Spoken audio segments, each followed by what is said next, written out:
Bismillahirrahmanirrahim. Bismillahirrahmanirrahim.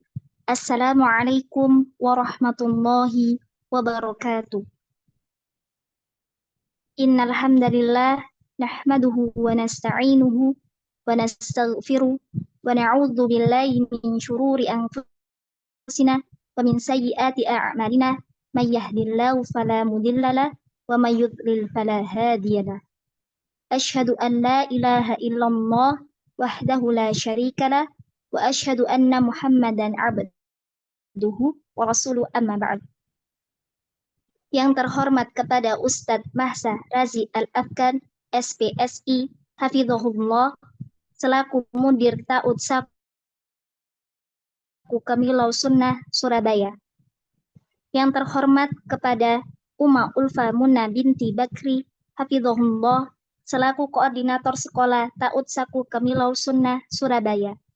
Dan para guru Ta'ud Kamilau Sunnah, Surabaya. Serta yang terhormat kepada Ustadz Abu Hurairah, BAMA, Hafizahullah, selaku pemateri. Juga yang kami hormati kepada seluruh wali santri, aba dan uma yang telah hadir pada kajian spesial pra-Ramadan tahun 1445 Hijriah. Saya Rahmanita Putri Febrianti, selaku host kajian akan membacakan susunan acara. Yang pertama, pembukaan. Kedua, sambutan. Ketiga, penyampaian materi. Keempat, tanya jawab. Dan yang kelima, penutup. Memasuki acara yang pertama, yaitu pembukaan, mari kita buka kajian pada malam ini dengan membaca basmalah. Bismillahirrahmanirrahim. Selanjutnya beranjak pada acara yang kedua, yaitu sambutan yang akan disampaikan oleh Ustadz Mahsa Razi Al-Afkan, SPSI, Hafizahullah, selaku Mudir Ta'ud Saku Kamilau Sunnah, Surabaya. Waktu dan tempatnya kami persilahkan.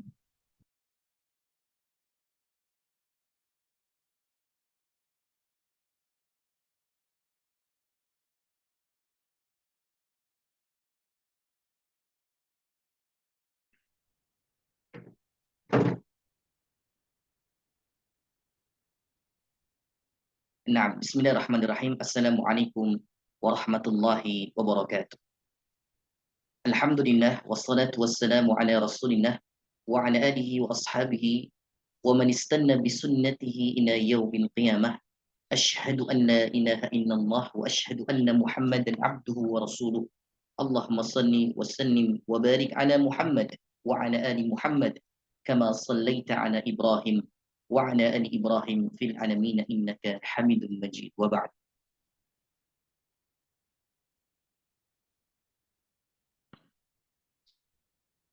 Bapak Ibu jamaah yang kami muliakan serta yang kami muliakan Ustaz Abu Hurairah. Alhamdulillah, syukur kita kepada Allah Subhanahu wa taala di kesempatan malam hari ini. Alhamdulillah, Allah berikan di antara banyak nikmat, Allah berikan nikmat kepada kita semuanya. Nikmat yang terkadang banyak sekali manusia yang lalai di dalamnya. Dalam hadis dikatakan sallallahu alaihi wa ala alihi wasallam, ni'matani maghbudun fihima as-sihha katsirun minan nas as-sihhat wal faqr. Alhamdulillah, pada kesempatan malam hari ini Bapak Ibu yang kami muliakan, Allah memberikan kesehatan kepada kita serta waktu luang kepada kita sehingga Allah berikan kemudahan kita bisa berkumpul dalam majlis ini, majlis yang semoga Allah berikan rahmat serta berkahnya kepada kita semua. Karena di antara rahmat Allah yang Allah turunkan bagi mereka yang sedang menuntut ilmu dalam majlis ilmu. Jamaah yang kami muliakan rahimani wa rahmakumullah. Mu'adz ibn Jabal rahimahullahu ta'ala, beliau mengatakan, al-ilmu imamul amal. Bahwasanya ilmu itu pemimpin dari amal. Wal amal tabi'u, dan amal adalah pengikutnya. Ya. Maksud sahabat Mu'adz ibn Jabal di sini, menyampaikan bahwasanya ilmu adalah pemimpin amal, tentunya ini sebagai landasan utama, tentunya ini sebagai bekal utama kita sebelum melakukan suatu ibadah. Sebelum melakukan suatu ibadah apapun, tentunya kita harus memiliki ilmu dahulu. Kata Imam Bukhari rahimahullah ta'ala, beliau mengatakan al-ilmu qabla al-qaul wal amal. Maka tentunya harus berilmu dahulu, harus memahami konsep ilmu dahulu sebelum melakukan suatu perbuatan dan sebelum mengucapkan suatu perkataan. Ya. Dan ini jelas ya disampaikan sebagaimana dalam muqaddimah al-usul al-thalathah al-Imam Muhammad bin Abdul Wahhab rahimahullah ta'ala, beliau mengatakan yajibu alaina ta'allum arba'i masail. Al-ula al-ilm wa huwa ma'rifatullah wa ma'rifatun nabiyyi wa ma'rifatu dinil Islam bil adillah. Maka tentunya Bapak Ibu yang kami muliakan, sebelum kita memasuki bulan yang agung, bulan yang mulia, ya Allah muliakan bulan Ramadan sebagai bulan terbaik, sebagai bulan yang diberkahi, maka tentunya segala persiapan harus dimatangkan. Terkhusus adalah ilmu. Maka alhamdulillah pada kesempatan malam hari ini Bapak Ibu yang kami muliakan, bersama kita guru kita ya, Al-Ustadz Abu Hurairah BAMA hafizahullah ta'ala, yang Masya Allah beliau saat dulu kami masih menjadi santri di Hamlatul Quran, beliau adalah musrif kami di program akselerasi 30 juz saat itu. Dan alhamdulillah di malam hari ini kembali berjumpa ya, dengan guru kami sekaligus juga sebagai musrif yang memberikan arahan, yang memberikan pendampingan saat kami masih santri dulu di Hamlatul Quran. Dan semoga insya Allah dalam kesempatan malam hari ini ya, kita bisa mengambil faedah ilmu dari beliau, bagaimana kita bisa menyambut secara bahagia, menyambut bulan Ramadan dengan bahagia, tentunya kebahagiaan yang disertai dengan ilmu. Tentunya sambutan kebahagiaan yang diliputi dengan ilmu, sehingga apa? Sehingga apa yang kita lakukan dalam ibadah kita betul-betul menjadi ibadah yang diterima oleh Allah Subhanahu wa taala. Karena di antara syarat terimanya amal ibadah adalah dengan mengikuti apa yang dicontohkan oleh Rasulullah sallallahu alaihi wasallam. Insyaallah untuk sambutan pembuka cukup sampai di sini. Selanjutnya kita akan simak dan kita akan belajar bersama mengambil faedah ilmu kepada beliau berkaitan dengan tema malam hari ini, yaitu menyambut bahagia bulan mulia dengan bekal ilmu dan takwa. Demikian insyaallah, kata minni subhanakallahumma wa bihamdika asyhadu an la ilaha illa anta astaghfiruka wa atubu ilaik wa akhiru da'wana alhamdulillahirabbil alamin. Kami kembalikan kepada host kajian. Jazakumullah khairan. Assalamualaikum warahmatullahi wabarakatuh.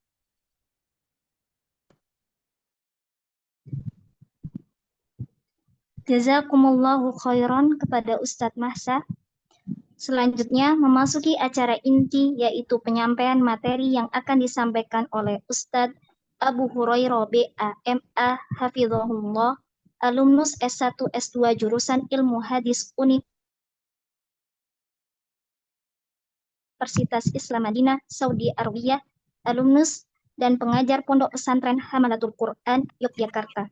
Dengan tema pembahasan menyambut bahagia bulan mulia dengan bekal ilmu dan takwa. Kepada beliau kami persilahkan.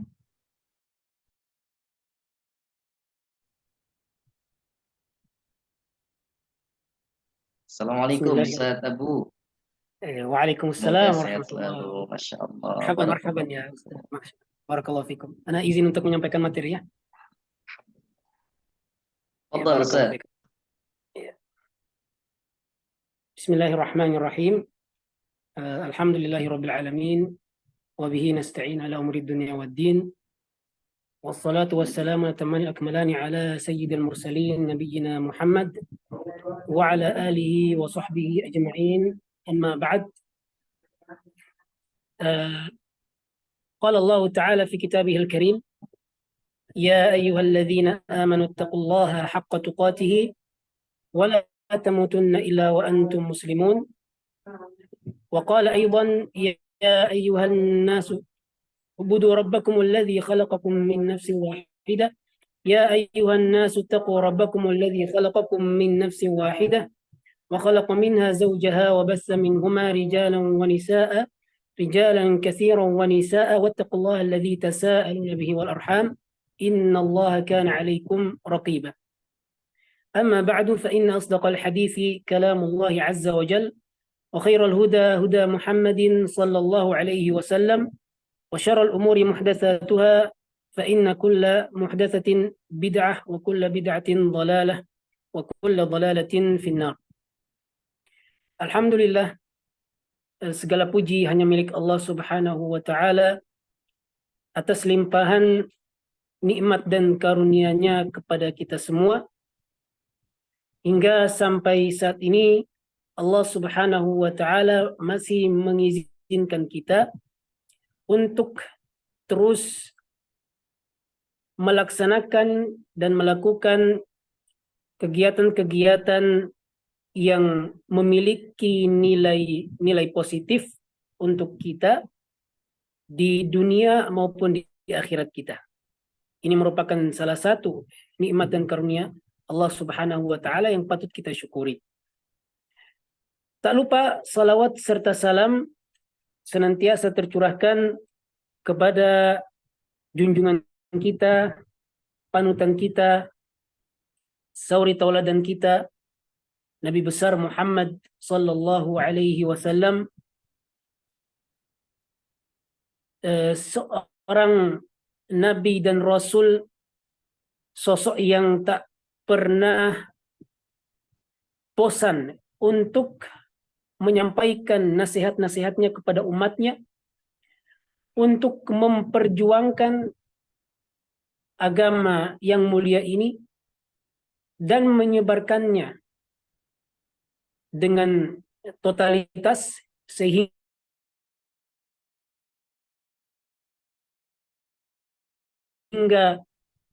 sampai kepada kita. Kemudian salawat serta salam itu juga semoga tersampaikan kepada istri-istri beliau, wanita-wanita hebat yang senantiasa setia berada di samping Nabi Shallallahu Alaihi Wasallam, mendukung dakwah beliau, dan juga tersampaikan kepada sahabat-sahabat beliau radhiyallahu anhum, orang-orang mulia yang telah berjuang bersama Rasulullah Shallallahu Alaihi Wasallam, yang telah mengorbankan harta dan jiwa mereka demi agama Allah Subhanahu wa Ta'ala. Bahkan setelah wafatnya Rasulullah Sallallahu Alaihi Wasallam, mereka adalah orang-orang yang meneruskan estafet dakwah Nabi Sallallahu Alaihi Wasallam. Mereka bertebaran di berbagai negeri untuk menyampaikan dan melanjutkan dakwah yang telah dimulai oleh Nabi Sallallahu Alaihi Wasallam. Fasalawatullahi wassalamu alaihi wa ala alihi wa sahbihi wasallam. Para hadirin yang kami muliakan, tentunya tema yang diangkat pada kesempatan malam hari ini adalah tema yang sangat bagus, yaitu terkait dengan bulan Ramadan, bagaimana kita menyambutnya, bagaimana kemudian kita mempersiapkan diri membekali diri agar supaya Ramadan kita tahun ini mudah-mudahan bisa lebih istimewa daripada Ramadan kita di tahun-tahun sebelumnya. Kita mengilmui bulan Ramadan itu. Sebagaimana tadi yang telah disinggung sedikit oleh Ustadz Mahsya, hafizahullah ta'ala, bahwa agama kita ini adalah agama ilmu. Agama yang dibangun di atas dalil. Al-ilmu qabla al-qawli wal-amali. Berilmu dulu sebelum berucap dan beramal. Sehingga sangat penting bagi kita untuk mengilmui bulan Ramadan ini agar mudah-mudahan kita bisa menjalaninya dengan maksimal dan dengan hasil yang memang itu di antara tujuan diwajibkannya puasa di bulan suci Ramadan, yaitu la'allakum tattaqun, agar kalian bertakwa. Maka insyaallah ta'ala pada kesempatan kali ini kami ingin mencoba menyampaikan materi terkait tema tersebut, dan insya Allah materi kami pada malam hari ini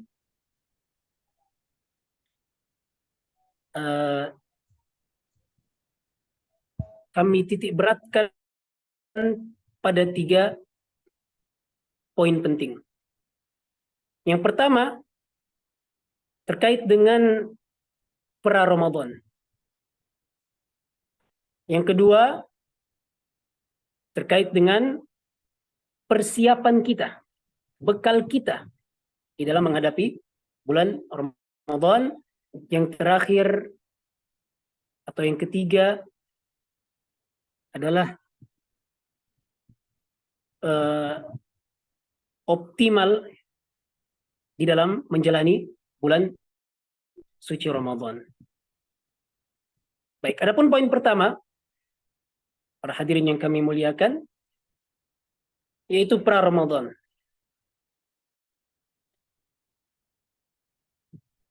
Kegembiraan yang muncul di dalam hati seorang muslim ketika bulan Ramadan itu tiba adalah satu keniscayaan. Tak ada seorang pun dari kalangan umat Islam yang kemudian dengan datangnya bulan suci Ramadan kok dia tidak bergembira. Atau justru mungkin kebalikannya, dia sedih. Atau mungkin dia jengkel dengan datangnya bulan Ramadan. Saya kira tak ada seorang muslim yang memiliki sifat seperti itu.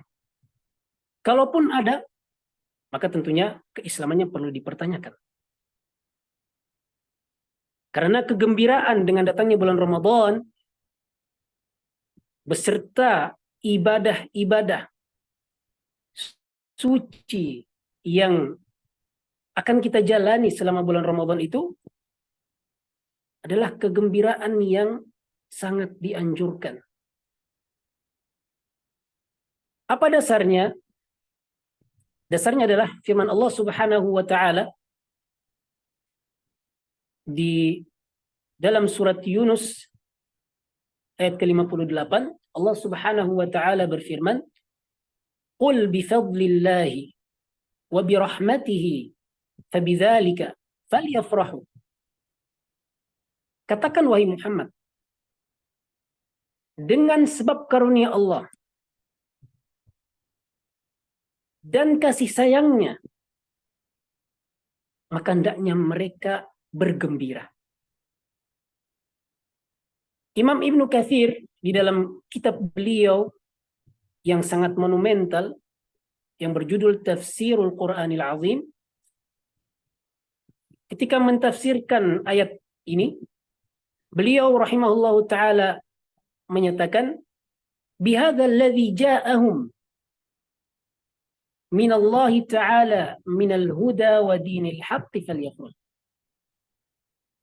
Hendaknya mereka bergembira dengan petunjuk dan agama hak yang telah Allah Subhanahu wa taala karuniakan kepada mereka. Dan di antara pilar agama kita adalah berpuasa di bulan suci Ramadan. Sehingga seorang muslim sudah semestinya bergembira dengan kedatangan bulan yang sangat mulia ini. Demikian juga sebenarnya kegembiraan itu tidak dibatasi dengan kedatangan bulan suci Ramadan saja. Tapi kegembiraan itu bahkan sifatnya lebih general. Segala bentuk ibadah yang telah ditetapkan oleh Allah Subhanahu wa taala untuk hamba-hambanya, maka sudah semestinya seorang muslim bergembira manakala dia ingin melaksanakan ibadah-ibadah tersebut. Tidak dibatasi dengan ibadah bulan Ramadan saja. Ini yang pertama. Kegembiraan itu adalah hal yang dianjurkan bagi seorang muslim manakala telah tiba bulan suci Ramadan.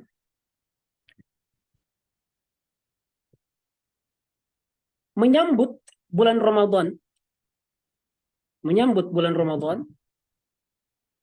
dengan gembira, senang dan bahagia, itu merupakan petunjuk Nabi Shallallahu Alaihi Wasallam.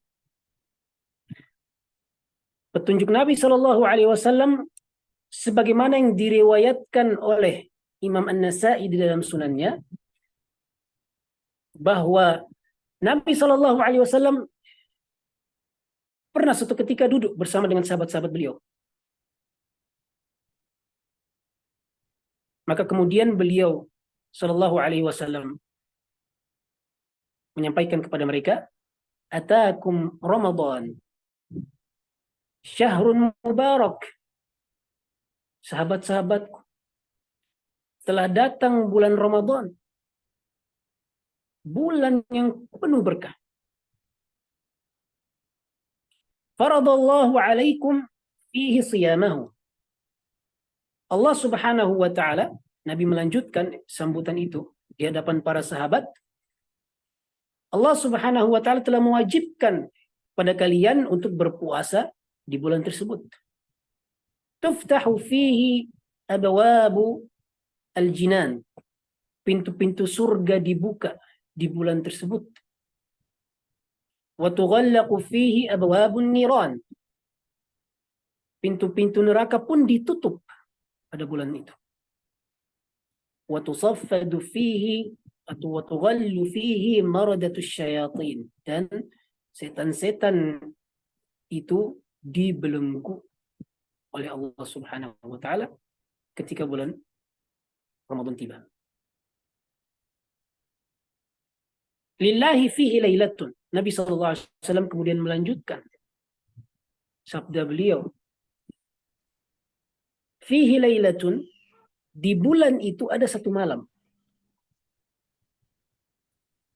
Fihi lailatun khairun min alfi syahrin. Ada satu malam yang lebih baik daripada 1000 bulan. Tapi misalnya kain Ustaz yang mengajar, Ustaz siapa kain? Man hurima khairuha, kata Nabi SAW, barang siapa yang terhalang dari kebaikan malam itu, yaitu malam Al-Qadar, biasa disebut dengan Lailatul Qadar, faqad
Afwan Ustaz, mic-nya ter-off.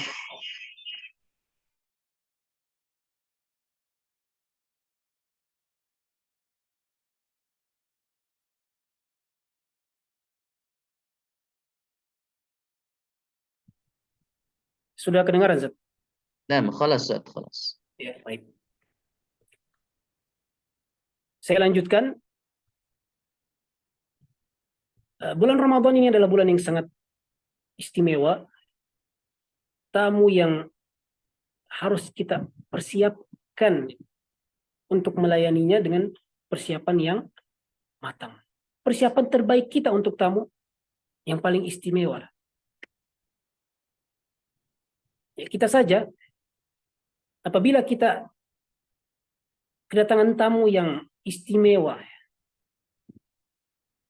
dari kalangan manusia, tamu agung, apakah kita mempersiapkan diri kita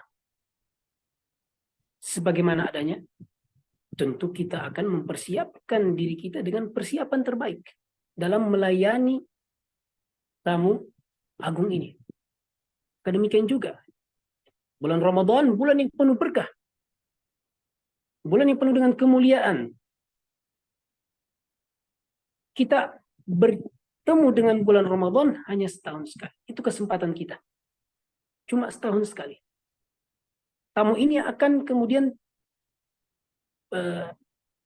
pergi meninggalkan kita apabila hari-harinya telah selesai. Maka kemudian saya masuk ke poin kedua, yaitu persiapan kita, bekal kita untuk kemudian menjalani amaliyah-amaliyah, menjalani ritual-ritual keagamaan di bulan suci Ramadan. Apa persiapan pertama yang perlu kita, atau bekal pertama kita sebelum menghadapi bulan Ramadan ini, sebelum Ramadan tiba? Yang pertama adalah ilmu, fikih puasa. Fikih puasa ini sangat penting. Bagaimana kita betul-betul mengilmui ibadah yang merupakan bagian dari pilar agama ini, yaitu berpuasa di bulan suci Ramadan. Jangan sampai kemudian Ramadan atau puasa kita di bulan Ramadan itu sebagaimana kita berpuasa tanpa ada pengetahuan yang cukup. Rugi kita. Puasa ini hanya setahun sekali. Ibadah wajib yang sangat agung. Bagaimana mungkin kemudian kita meremehkannya, tidak mempelajari fikihnya? Puasa itu ada ilmunya, para hadirin yang berbahagia. Sebagaimana sholat itu ada ilmunya. Haji itu juga ada ilmunya. Jangankan ibadah-ibadah besar ini yang menjadi bagian dari pilar agama, urusan yang remeh saja, agama kita itu telah mengajarkan dan memberikan kepada kita aturan mainnya. Ada ilmunya. Contoh sederhana, ketika kita ke kamar kecil, buang air. Di dalam agama kita itu diajarkan seperti apa adabnya. Makanya pernah salah seorang Yahudi datang kepada sahabat mulia Salman Al-Farisi dari negeri Persia. Beliau adalah sahabat non-Arab. Seorang Yahudi ini bertanya, "Hal 'allamakum nabiyyukum kulla syai'in hatta al-khira'ah?" Emang benar nabi kalian itu telah mengajarkan kalian segala hal sampai tata cara untuk buang air saja diajarkan oleh nabi kalian? Kata Salman radhiyallahu anhu, "Na'am, ajal, ya. pasti. Kemudian Salman radhiyallahu anhu menyampaikan adab-adab ketika buang air. Ketika hendak masuk, kita masuk ke kamar kecil, kita menggunakan kaki kiri, mendahulukan kaki kiri. Ketika buang air kecil, kita kemudian tidak menghadap ke arah kiblat, atau juga membelakangi kiblat. Ketika kita beristinja, membersihkan kotoran, maka ada adabnya. Kita menggunakan tangan kiri. Dan adab-adab lainnya. Urusan sekecil ini saja, Islam mengajarkan ilmunya kepada kita. Bagaimana lagi dengan ibadah yang sangat agung, yang sangat mulia, yang sangat istimewa seperti puasa di bulan suci Ramadan. Maka kita harus memiliki ilmu yang cukup terkait dengan rukun puasa itu apa saja, terkait dengan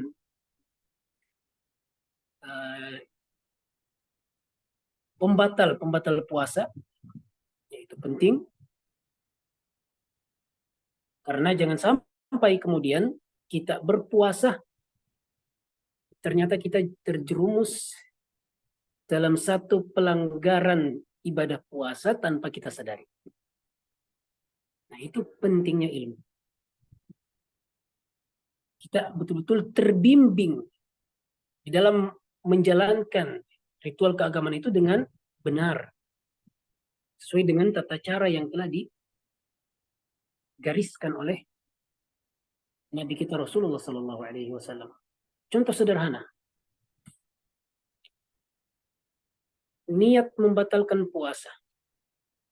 Ya, ini tidak sedikit di antara kita yang tanpa disadari pernah berniat membatalkan puasa. Seseorang apabila niat membatalkan puasa, maka otomatis puasanya batal meskipun dia belum makan dan minum. Saya ulangi. Apabila seseorang telah meniatkan dirinya untuk membatalkan puasa, nggak ragu-ragu ya, dia nggak ragu-ragu, tapi betul-betul berniat. Betul-betul berniat. Memastikan bahwasanya dia telah memutuskan niatnya, yang awalnya telah dia niatkan untuk berpuasa hari itu, kemudian dia putus di siang hari misalnya.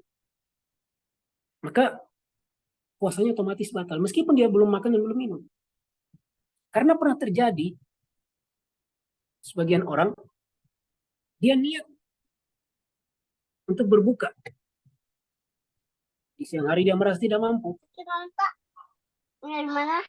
Dia berniat untuk berbuka atau berniat berbuka puasa, kemudian mencari bukaan. Dan ternyata ketika itu qadarullah, tidak ada warung yang buka. Dia keliling siang hari, tidak menemukan warung yang buka agar dia bisa berbuka puasa dengan makanan yang atau hidangan yang lezat. Nggak nanggung-nanggung, bukan cuma dengan air putih. Ketika tidak menemukan warung yang buka, apa yang dia lakukan? Dia katakan, ya sudahlah, saya lanjutkan saja ibadah puasa saya. Ternyata nggak ada yang buka warungnya. Nah, ini kan tanpa ilmu. Padahal puasanya sudah batal. Dia tidak boleh lagi meneruskan puasanya itu. Sudah batal puasanya. Dia wajib menggantinya di hari yang lain setelah bulan suci Ramadan. Nah, ini pentingnya ilmu atau mengilmui ibadah puasa itu agar jangan sampai kemudian kita melakukan salah satu pembatal puasa tanpa kita sadari. Ya, ini yang pertama terkait dengan persiapan kita, bekal kita, yaitu fikih puasanya. Dan fikih puasa itu perlu dikaji ya, bersama guru, bersama ustadz. Dan tentunya waktu yang singkat ini tidak akan cukup kalau kita mau paparkan fikih puasa atau hal-hal yang terkait dengan fikih ibadah puasa. Kemudian yang kedua terkait dengan persiapan kita adalah persiapan mental tentunya. Persiapan mental. Karena kita tahu bahwa ibadah puasa ini ya tentunya bukan ibadah yang ringan. Ibadah puasa ini ibadah yang cukup berat. Mengapa berat? Karena kita menjauhi hal-hal yang sudah menjadi kebiasaan kita atau bahkan sudah menjadi kebutuhan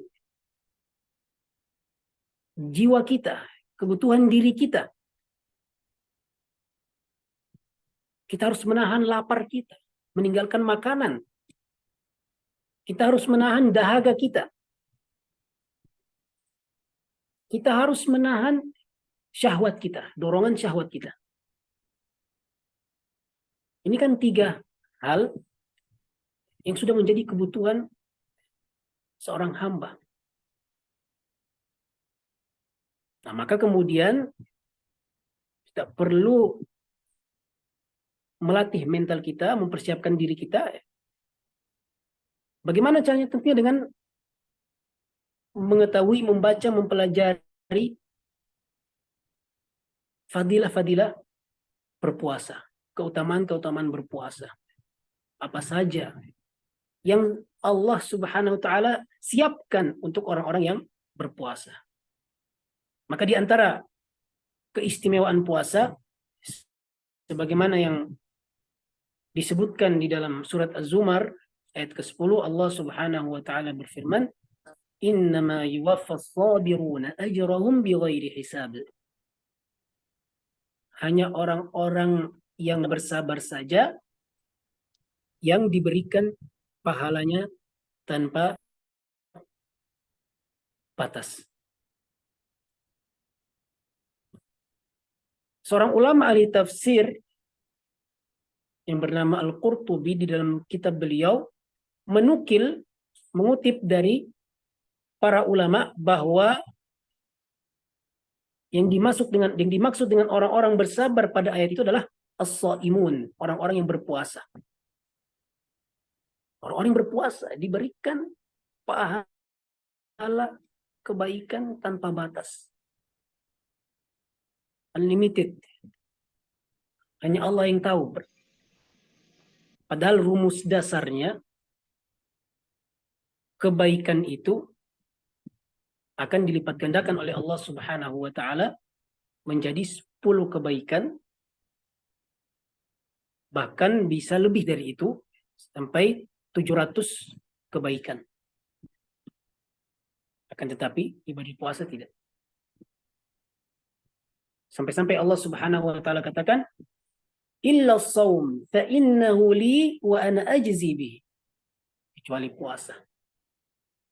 Karena puasa itu untukku, maka aku yang langsung memberikan pahalanya.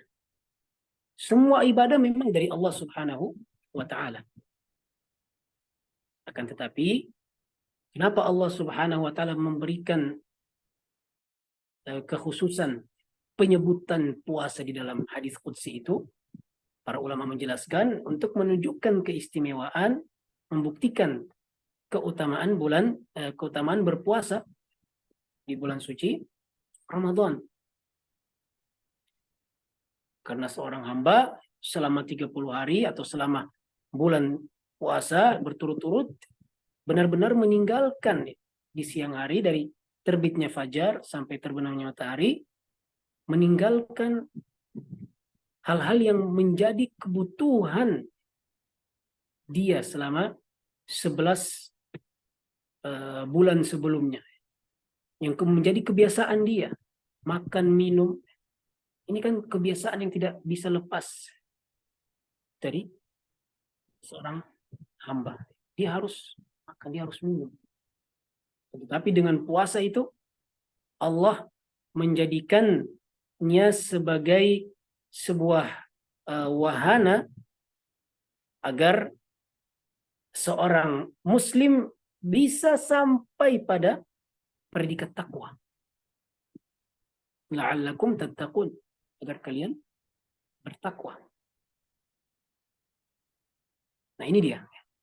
Kita harus persiapkan diri kita, mental kita, Kita harus yakin bahwa tidaklah satu ibadah itu ditetapkan oleh Allah Subhanahu wa taala kecuali ibadah itu menyimpan banyak keberkahan, menyimpan banyak kebaikan untuk kita, bukan untuk Allah.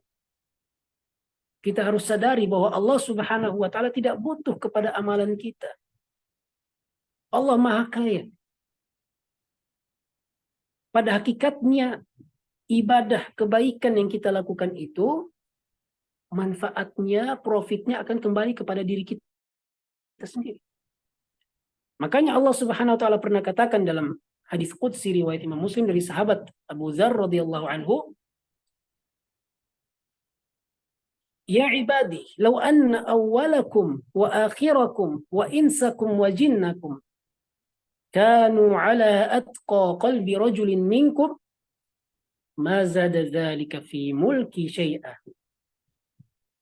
Wahai hamba-hambaku, kalau seandainya kalian dari kalangan manusia dan jin semuanya menjadi orang-orang yang paling bertakwa, maka sungguh ketakwaan kalian itu tidak akan bisa menambahkan kemuliaan, kekayaan, dan keagungan Allah Subhanahu wa taala. Kita yang butuh kepada Allah, Allah tidak butuh kepada kita.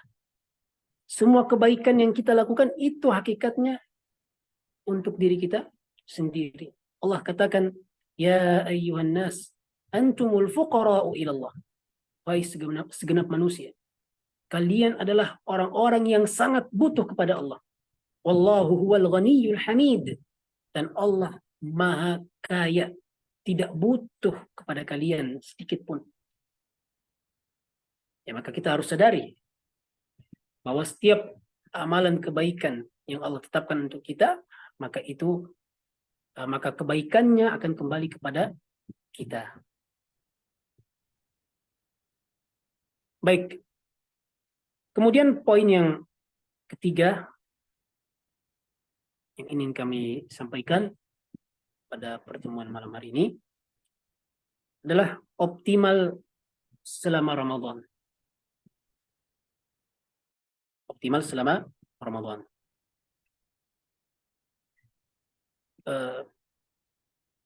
Bulan Ramadan ini adalah anugerah Allah Subhanahu wa taala kepada kita semua. Ketika kita masih diberi izin oleh Allah Subhanahu wa taala untuk berjumpa dengan bulan Ramadan, maka itu anugerah yang sangat luar biasa. Kita harus mendoktrin diri kita.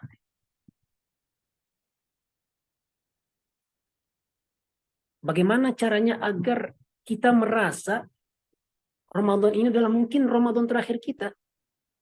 Ya, memang berat.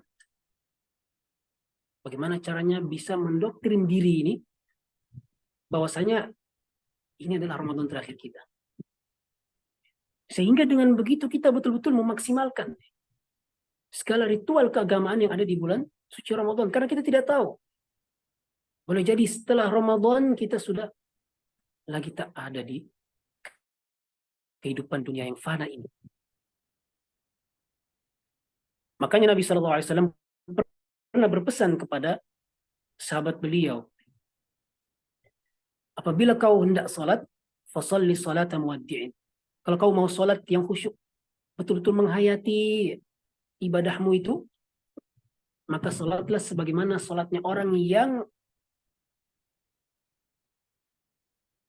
ingin berpisah dengan kehidupan dunia. Seakan itu menjadi salat terakhirnya. Demikian juga dengan puasa Ramadan. Salah satu dari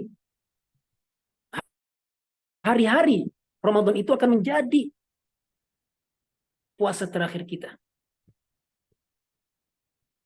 Sehingga kita harus bisa mendoktrin diri kita seakan kita ini akan meninggalkan dunia. Ketika kita melaksanakan ibadah puasa itu atau menjalani ibadah-ibadah di bulan Ramadan, agar jiwa ini lebih termotivasi, tergerak untuk benar-benar mengoptimalkan segala aktivitas keagamaan yang kita jalani selama bulan suci Ramadan. Baik, di dalam poin ketiga ini ada beberapa hal yang penting bagi kita untuk diketahui dan diperhatikan. Yang pertama, para hadirin yang berbahagia, prioritaskanlah ibadah wajib. Prioritaskanlah ibadah wajib. Camkan ini. Kita harus memprioritaskan ibadah wajib kita. Karena ibadah wajib adalah ibadah yang paling dicintai oleh Allah Subhanahu wa taala. Ibadah yang paling bisa menghantarkan kita ke surga Allah Subhanahu wa taala. Pernah satu ketika ada seorang Arab Badui, Arab pelosok ya, pedalaman, datang ke hadapan Nabi Shallallahu Alaihi Wasallam. Seraya bertanya, wahai Rasulullah, salat apakah yang Allah wajibkan untukku? Kata Nabi Shallallahu Alaihi Wasallam, 5 salawat fil yaumi wal lailah. 5 salat waktu sehari semalam. Kemudian dia bertanya, wa madza faradallahu alayya minas siyam? Kemudian puasa apakah yang Allah Subhanahu wa taala wajibkan untukku? Kata Nabi sallallahu alaihi wasallam, shaumu Ramadan, berpuasa di bulan suci Ramadan. Kemudian orang itu bertanya lagi tentang zakat. Nabi sampaikan lagi kepadanya dan Nabi terangkan bahwa zakat yang diwajibkan cuman ini dan itu. Demikian juga dengan ibadah wajib lainnya. Seperti haji. Sebelum orang ini pergi meninggalkan Nabi SAW, dia berkata, "Walladzi akramak."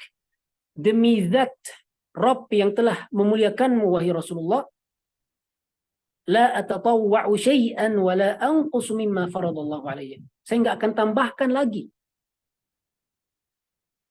Saya enggak akan tambahkan lagi ibadah-ibadah yang telah kamu sebutkan wahai Nabi. Dan saya tidak akan kurangi ibadah-ibadah yang telah kau sampaikan untukku. Artinya orang Arab Badui ini hanya akan melaksanakan dan menjalankan ibadah-ibadah wajib saja yang telah disampaikan oleh Rasulullah SAW kepadanya. Nah, kemudian ketika dia pergi, apa kata Nabi SAW? Apa komentar beliau mendengar ucapan si Arab Badui ini? Kata Nabi SAW, wallahi, dakhalal jannata in sadaq. Demi Allah, orang ini akan masuk surga kalau dia jujur. Maksudnya kalau dia benar-benar mempraktikkan apa yang telah dia ucapkan itu. Dia hanya mencukupkan dirinya dengan ibadah-ibadah wajib. Tapi itu sudah bisa menjadi jaminan baginya untuk bisa masuk surga Allah Subhanahu wa taala. Sebagaimana kata Nabi sallallahu alaihi wasallam, aflaha atau dakhala al-jannata in sadaq. Dia akan masuk surga kalau dia benar-benar jujur mengimplementasikan apa yang telah dia utarakan tadi. Nah, ini menunjukkan pentingnya ibadah wajib. Kita harus punya skala prioritas. Demikian juga di hadis lain Nabi Shallallahu Alaihi Wasallam pernah ditanya oleh seseorang. Kata orang ini, "Ara'aita idza shallaitu maktubat?" Wahai Nabi, bagaimana menurutmu kalau aku salat 5 waktu? Wa sumtu Ramadan, aku berpuasa di bulan Ramadan. Wa ahlaltul halal, dan aku menghalalkan apa yang telah Allah halalkan. Wa haramtul haram, dan aku mengharamkan apa yang telah Allah haramkan.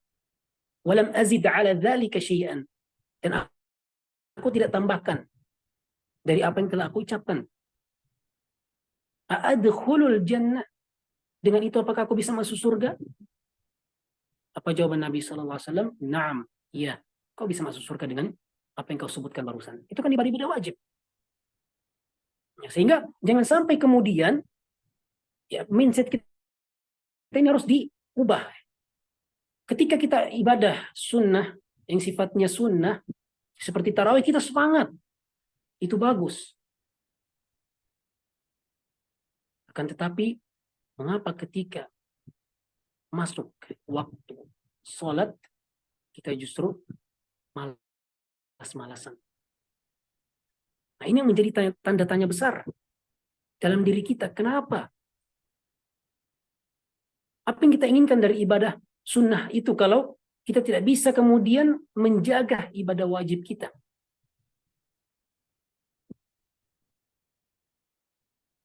Jangan terbalik. Jangan kita prioritaskan ibadah sunnah dan kita menelantarkan ibadah wajib. Ini bukan dari petunjuk Nabi Shallallahu Alaihi Wasallam.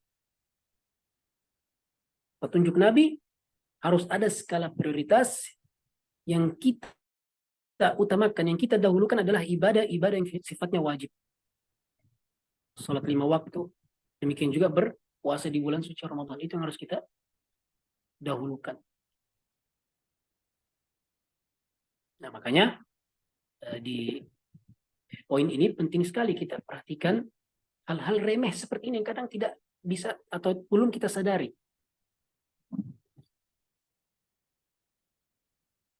Kemudian juga di poin ini optimal di dalam menjalani bulan Ramadan, kita upayakan bisa merancang program. Kita merancang program. Dan banyak sekali ibadah-ibadah yang bisa kita lakukan di bulan suci Ramadan. Tapi tentunya dengan catatan apa? Tetap memprioritaskan ibadah wajib. Ada beberapa ibadah yang bisa kita rancang di atau selama bulan Ramadan ini. Misalnya baca Quran, mengaji. Jangan sampai kemudian bacaan atau kadar bacaan kita di bulan Ramadan itu sama seperti hari-hari biasa selain Ramadan. Tahukah Bapak Ibu sekalian yang kami muliakan bahwa Ramadan itu adalah bulan Al-Quran? Nabi SAW setiap Ramadan mesti setoran khatam 30 juz kepada malaikat Jibril. Telah disebutkan di dalam hadis Bukhari Muslim bahwa Nabi SAW kana yu'aridu Jibril Al-Quran. Beliau saling setoran dengan malaikat Jibril di bulan Ramadan sekali dalam setahun. Di tahun terakhir beliau berjumpa dengan Ramadan, yaitu tahun ke-10 Hijrah, karena di tahun ke-11 Nabi tidak hidup sampai Ramadan, akan tapi beliau wafat di bulan Rabiul Awal, maka tidak berjumpa lagi dengan bulan Ramadan, dan Ramadan terakhir beliau ada di tahun ke-10 Hijrah. Beliau berjumpa dengan Ramadan sebanyak 9 kali. Dimulai tahun kedua, ketiga, keempat, 5, 6, 7, 8, 9, 10. Di tahun ke-11 Nabi SAW wafat di bulan Rabiul Awal alaihissalam. Di tahun terakhir beliau membaca dan menyetorkan hafalan Al-Quran beliau kepada Jibril sebanyak 2 kali. Sebanyak 2 kali. Tentunya Jibril yang meminta itu. Makanya Nabi kemudian merasa, kata beliau, la urahu illa hadara ajali. Aku merasa ajalku sudah dekat. Mengapa kok aku diminta untuk menyetorkan Al-Quran sebanyak 2 kali? Poinnya bahwa Ramadan adalah bulan Al-Quran. Rancang program Anda bersama Al-Quran.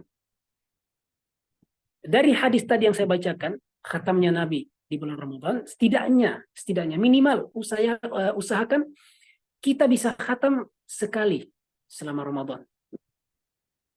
Bisa tidak? Bisa. Al-Quran itu ada 30 juz. Bisa kita atur sehari kita khatam misalnya membaca sebanyak 1 juz. Caranya jangan langsung dibaca sekaligus karena jiwa cepat bosan. Tapi dibaca dengan cara dipecah-pecah ya. Dibagi waktunya. Setelah sholat subuh misalnya bisa baca 2 lembar. Setelah sholat zuhur 2 lembar, asar 2 lembar, maghrib 2 lembar, dan isya 2 lembar. Dapat 10 lembar. Karena sejatinya setiap satu juz dalam Al-Quran itu adalah sama dengan 10 lembar. Kecuali juz amma 11 lembar setengah. Kalau sulit mencari waktu di setelah sholat maghrib atau selepas sholat maghrib, maka bisa ditunda sampai isya nanti. Sehingga dengan begini kita bisa istiqomah insyaallah ta'ala sampai akhir Ramadan kita bisa menghatamkan Al-Quranul Karim. Jadikan itu target Anda. Bulatkan tekad minimal khatam sekali selama bulan Ramadan, sebagaimana Nabi menyetorkan hafalan beliau minimal sekali selama di bulan suci Ramadan kepada malaikat Jibril. Ya, selain membaca Al-Quran, tentunya ada ibadah-ibadah lainnya. Kita bisa rancang program-program kita. Sehingga dengan begitu, ibadah ini betul-betul tertata rapi. Ya, tidak kemudian sama sebagaimana dengan ibadah di bulan-bulan lainnya. Kemudian yang terakhir, insyaallah ta'ala, yang perlu kami sampaikan sebelum kami menutup kajian ini, waspada gagal Ramadan. Waspada gagal Ramadan. Ada orang-orang yang gagal di bulan Ramadan, ada. Dia tidak sukses, tidak bisa memanfaatkan keberadaan bulan Ramadan. 1 bulan penuh. Dia tidak bisa memanfaatkan turunnya keberkahan-keberkahan di bulan suci Ramadan. Ya memang ya, kita tidak bisa kemudian menilai bahwa si fulan telah gagal puasanya, gagal Ramadannya. Itu merupakan hak mutlak Allah Subhanahu wa ta'ala. Tapi kan kita memiliki indikasi-indikasi. Indikasi pencapaian lah ya. Seperti apa sih Ramadan si fulan? Seperti apa puasanya di bulan Ramadan itu? Apakah betul-betul Ramadan bisa menjadikannya mendapatkan predikat takwa itu? Atau justru sebaliknya? Nah, di antara indikasi itu yang perlu kita ketahui, para hadirin yang kami muliakan, adalah ketika lisan kita, ya, penyimpangan mulut kita ini tidak bisa terkontrol. Bapak Ibu berbahagia, kita perlu tahu bahwa spirit puasa itu adalah menahan.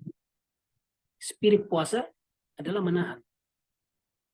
Menahan syahwat kita, menahan ya, kebutuhan kita kepada makanan dan minuman. Demikian juga menahan ruhnya, ya. Spiritnya itu menahan ya, lisan kita ini dari penyimpangan-penyimpangannya. Menahan mata kita, pandangan kita, pendengaran kita.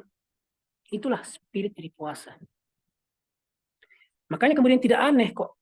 Nabi SAW pernah bersabda dalam Bukhari Muslim, kam min sha'imin, kan hadisnya, man lam yada' qawl az-zur, man lam yada' qawl az-zur wal 'amal bihi falaysa lillahi hajatun fi an yada'a ta'amahu wa syarabah. Apabila seorang hamba tidak meninggalkan penyimpangan-penyimpangan mulut, di antaranya berdusta, menggunjing, dan yang lainnya, maka sungguh Allah Subhanahu wa ta'ala tidak butuh kepada upayanya menahan lapar dan dahaganya itu. Tidak ada nilainya di sisi Allah Subhanahu wa ta'ala. Ya boleh jadi kita katakan puasanya sah, secara fikih puasanya sah. Kan tapi mana nilainya? Kan itu yang terpenting. Anda masuk ujian, Anda ketahuan nyontek sama pengawas. Pengawas biarkan. Sampai kemudian dengan selesai ujian, Anda ikut mengumpulkan lembar jawaban itu. Pengawas juga diamkan. Kan tetapi Anda tidak memiliki nilai dari lembar jawaban yang telah Anda serahkan kepada pengawas. Kenapa? Karena Anda melakukan salah satu pelanggaran terbesar di dalam pelaksanaan ujian, yaitu menyontek. Demikian juga dengan ibadah puasa kita.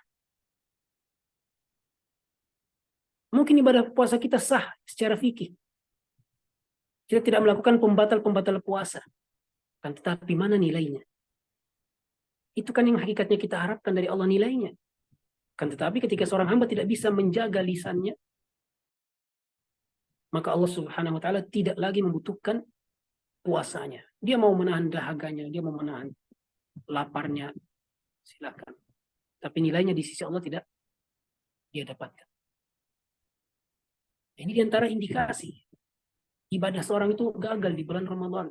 Puasanya. Ini puasa kan ibadah yang paling istimewa di bulan suci Ramadan. Yang Allah telah wajibkan dan khususkan kewajibannya itu di bulan suci Ramadan. Di dalam hadis yang lain juga, riwayat Ibnu Majah dan yang lainnya, Nabi SAW pernah mengatakan, Rubba sa'imin, laysa lahu min siyamihi illa al-ju' wal 'atash. Berapa banyak? Coba lihat. Bahasa Nabi, berapa banyak hamba-hamba Allah yang berpuasa di bulan Ramadan, akan tapi dia tidak mendapatkan nilai dari puasanya itu kecuali dia hanya menahan lapar dan dahaganya. Sehingga kita berupaya untuk meninggalkan hal-hal yang bisa mengurangi, mengkikis nilai dari ibadah puasa kita. Sehingga kita tidak lagi, kalau kita betul-betul terjerumus dalam kekeliruan itu, kita tidak lagi bisa mendapatkan nilai ibadah puasa kita. Kita tidak bisa kemudian sampai kepada derajat orang-orang yang disebut sebagai muttaqin, yang bertakwa.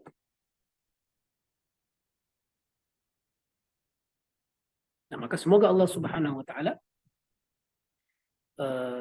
memberikan taufiknya kepada kita, membimbing kita agar kita bisa benar-benar menjalankan puasa Ramadan ini pada tahun ini sesuai dengan aturan-aturan yang telah diberikan oleh Allah Subhanahu wa taala dan Rasulnya, dan semoga Allah Subhanahu wa taala memberikan manfaat kepada kita semua atas apa yang kita dengar, terutama kami pribadi sebagai pemateri dan kemudian kepada para hadirin sekalian. Saya kira itu yang bisa saya sampaikan. Wallahu taala alam. Mohon maaf atas segala kekurangannya. Apabila ada kebenaran maka itu semata dari Allah Subhanahu wa taala. Alhamdulillahirabbil alamin. Assalamualaikum warahmatullahi wabarakatuh.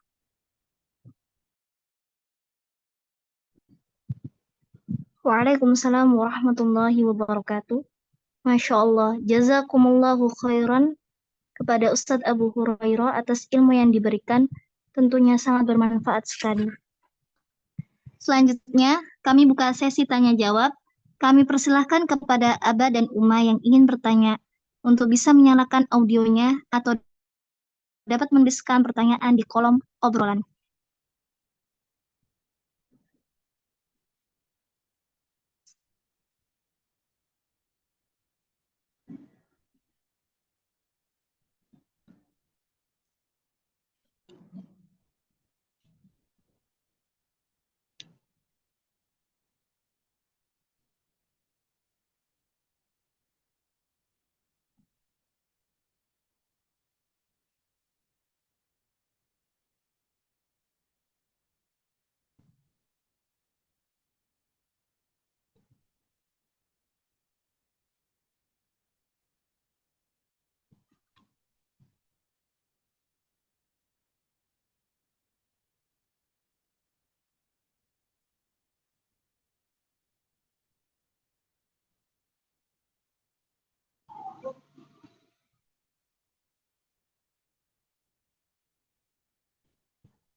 Sekali lagi, kami persilahkan kepada Aba dan Uma yang ingin bertanya untuk bisa menyalakan audionya atau dapat menuliskan pertanyaan di kolom obrolan. Baik Ustadz, ada pertanyaan yang masuk, izin membacakan. Afwan Ustadz, bagaimana kiat agar kami orang tua bisa mengajarkan anak berpuasa di usia yang masih dini? Syukron. Ya. Terima kasih atas pertanyaan yang diajukan. Tentunya sebaik-baik petunjuk dan contoh adalah sahabat-sahabat Nabi SAW setelah wafatnya beliau. Dan di antara contoh praktik yang pernah diajarkan oleh sebagian dari sahabat Nabi SAW, sebagaimana yang tercantum di Bukhari Muslim, bahwa para sahabat apabila mengajarkan anak-anak mereka untuk berpuasa, kemudian di pertengahan jalan, kemudian anak-anak ini minta untuk makan atau buka, maka dialihkan, bisa dengan bermain atau melakukan hal-hal yang bisa membuat mereka gembira, senang dan kembali bersemangat. Itulah yang dilakukan oleh sahabat-sahabat Nabi SAW. Adapun dengan cara misalnya berpuasa dan di pertengahan hari batal, puasa setengah hari, maka ini tidak kami sarankan. Karena yang namanya berpuasa itu, Bapak Ibu yang kami muliakan, sejak terbitnya fajar sampai dengan tenggelamnya matahari. Sehingga tidak ada istilah kemudian puasa setengah hari. Berbuka setelah sholat duhur misalnya. Nah, nanti kamu puasa, nggak apa-apa kemudian buka di waktu duhur. Ya, ini tidak, kami tidak setuju dengan praktik yang seperti ini. Tapi kami kasih solusi, sebagaimana yang telah kami sebutkan tadi, dialihkan anak-anak itu apabila mereka sudah mulai merasa mulai menggelitik perutnya, minta untuk diisi, maka dialihkan kepada hal-hal yang bisa menyemangati mereka, membuat mereka gembira, senang, riah, sehingga mudah-mudahan itu bisa menjadi salah satu penghalang agar mereka bisa menyempurnakan puasa itu sampai dengan tenggelamnya matahari. Wallahu ta'ala a'lam. Jazakumullah khairan Ustadz. Izin membacakan untuk pertanyaan selanjutnya. Yang pertama, Bismillah, Afwan Ustadz, izin bertanya, apakah diperkenankan memberikan hadiah kepada anak setiap ananda berpuasa? Contohnya setiap hari berpuasa, maka setiap hari diberikan hadiah. Syukron wa jazakumullahu khairan. Ya, terima kasih atas pertanyaannya.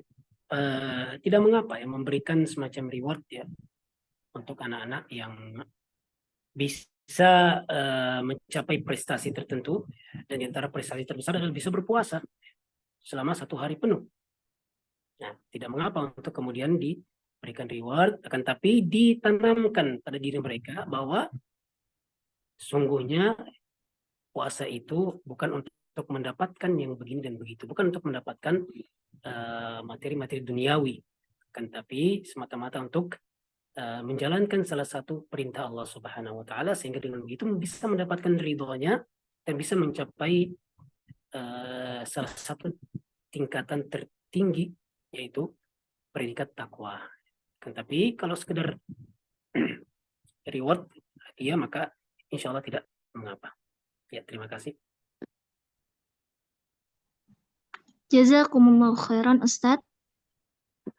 Izin menyampaikan pertanyaan selanjutnya. Bismillahirrahmanirrahim.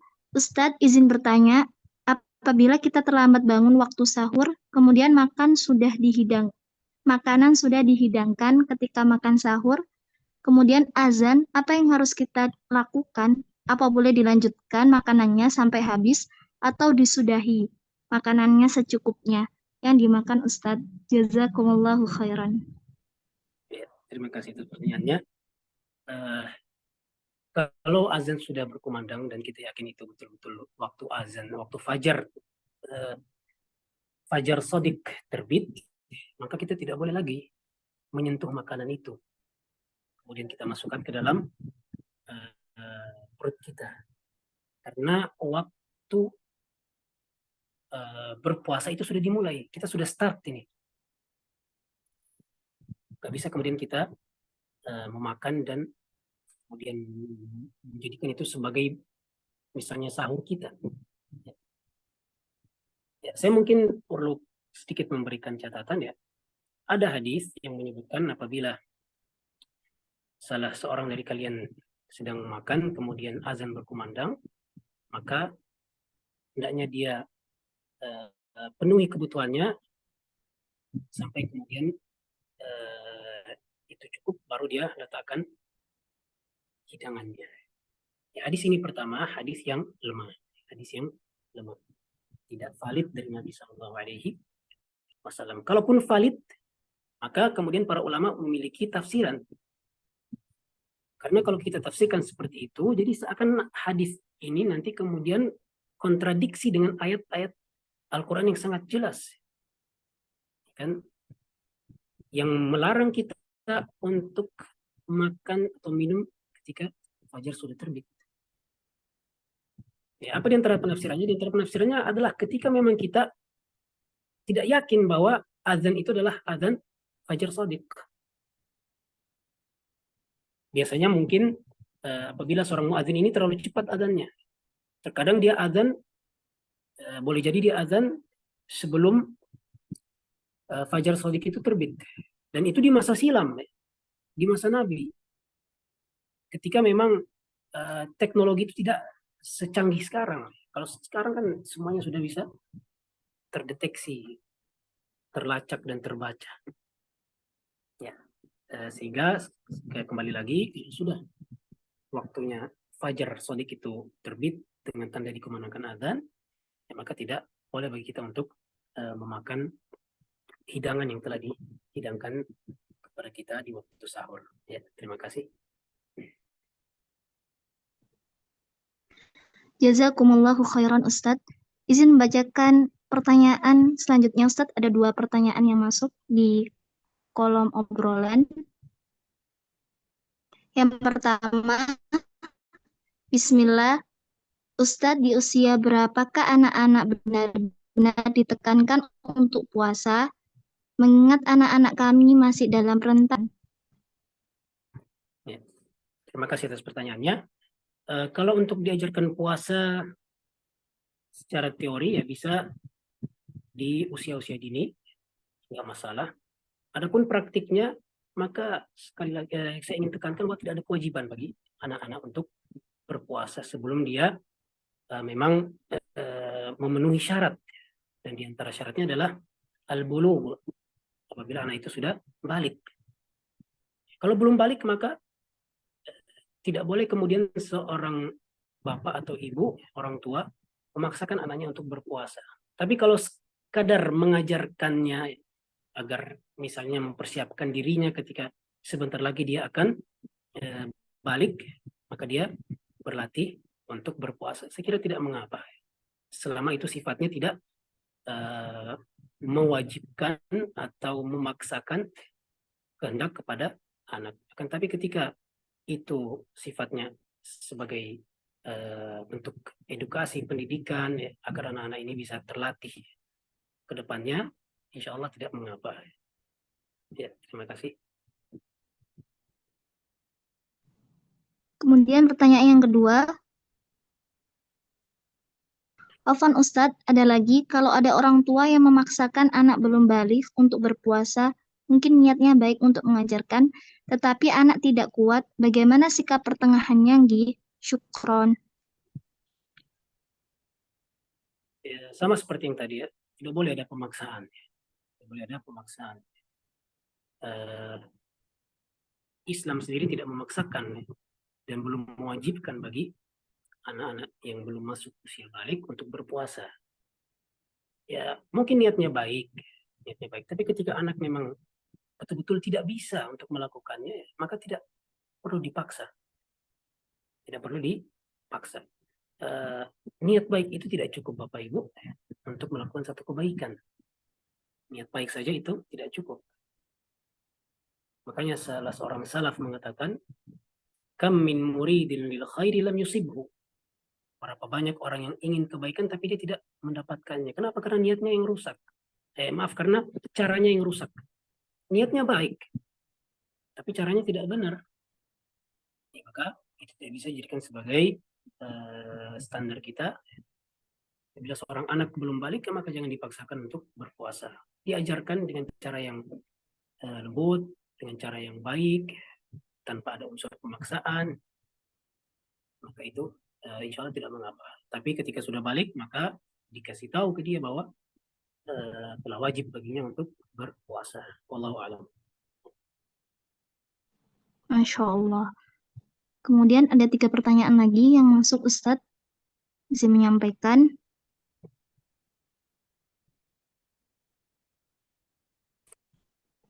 Bismillah, terkait tentang batalnya puasa tanpa sadarnya hanya karena niat yang terucap, apakah kami harus menggantinya di masa datang setelah Ramadan ini? Misal, niat itu pernah terucap di tahun-tahun yang lalu, sedangkan kami tidak mengetahui tentang ini sebelum kajian ini. Atau cukup dengan bertaubat dan memperbaiki diri di Ramadan kali ini? Ya, terkait dengan niat yang dibatalkan, niat puasa yang dibatalkan di pertengahan berpuasa, saat kita sedang berpuasa, maka tentunya sudah jatuh ya. Niat itu sudah jatuh dan puasa kita batal dan kita wajib menggantinya. Mungkin juga ketika kita tidak tahu ya, tetap kita mengganti atau mengqadha puasa tersebut. Karena tidak dibedakan antara orang yang tidak tahu dalam kasus ini maupun orang yang tahu, selama dia melakukan salah satu pembatal puasa, maka dia wajib mengqadhanya. Ataupun terkait dengan jumlah berapa hari mungkin yang dia berikhtiar, dia berupaya, dugaan kuatnya berapa, monggo dia qadha, dia ganti hari-hari itu di hari-hari lainnya. Terima kasih.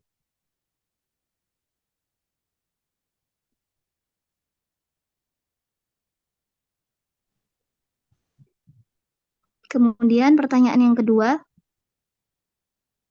Bismillah, afwan Ustadz, jika bertanya mengenai waktu awal berbuka dan akhir sahur, apakah harus mengikuti azan yang terdengar di sekitar rumah kita atau cukup melihat jam di HP? Karena tidak sama waktunya. Yang di rumah saya terlalu cepat azannya. Syukron. Ya. Sebenarnya yang menjadi parameter ya, patokan utama kita itu adalah dengan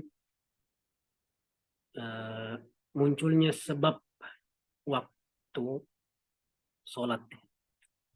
Misalnya kalau maghrib, yaitu dengan benar-benar terbenamnya matahari.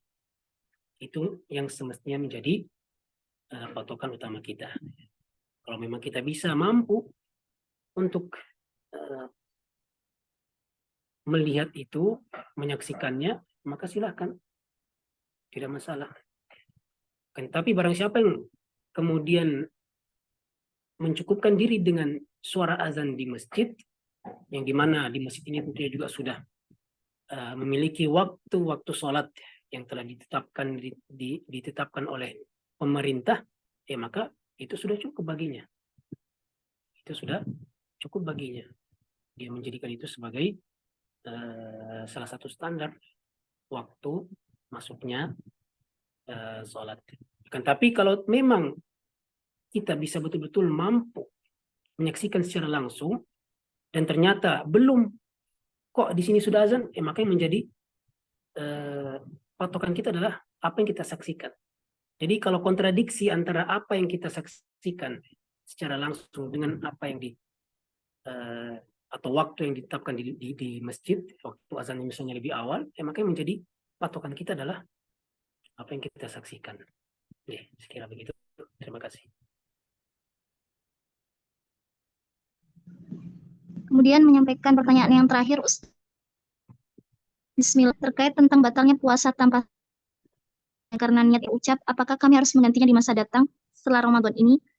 Misalnya niat itu terucap di tahun-tahun yang lalu, sedangkan kami tidak mengetahui tentang ini sebelum kajian ini, atau cukup dengan bertaubat dan memperbaiki diri di Ramadan kali ini. Jazakumullahu khairan. Saya kira sudah terjawab tadi ya. Gih, Baik, dengan ini pertanyaan baik sebelumnya. Ustaz. Baik, jazakumullahu khairan kepada Ustadz Abu Hurairah atas ilmunya. Semoga ilmu yang telah disampaikan dapat bermanfaat bagi kita semua. Amin ya rabbal alamin. Sampai di penghujung acara, yaitu penutup, saya Rahmanita Putri Febrianti selaku host kajian malam ini. Mohon maaf apabila ada tutur kata yang kurang berkenan, dan saya ucapkan jazakumullahu khairan kepada seluruh yang telah hadir, terutama kepada Ustadz Mahsa dan kepada pemateri kajian malam ini, yakni Ustadz Abu Hurairah. Mari kita tutup kajian malam ini dengan bacaan kafaratul majlis. Subhanakallahumma wa bihamdika asyhadu an la ilaha illa anta astaghfiruka wa atubu ilaik. Wassalamualaikum warahmatullahi wabarakatuh.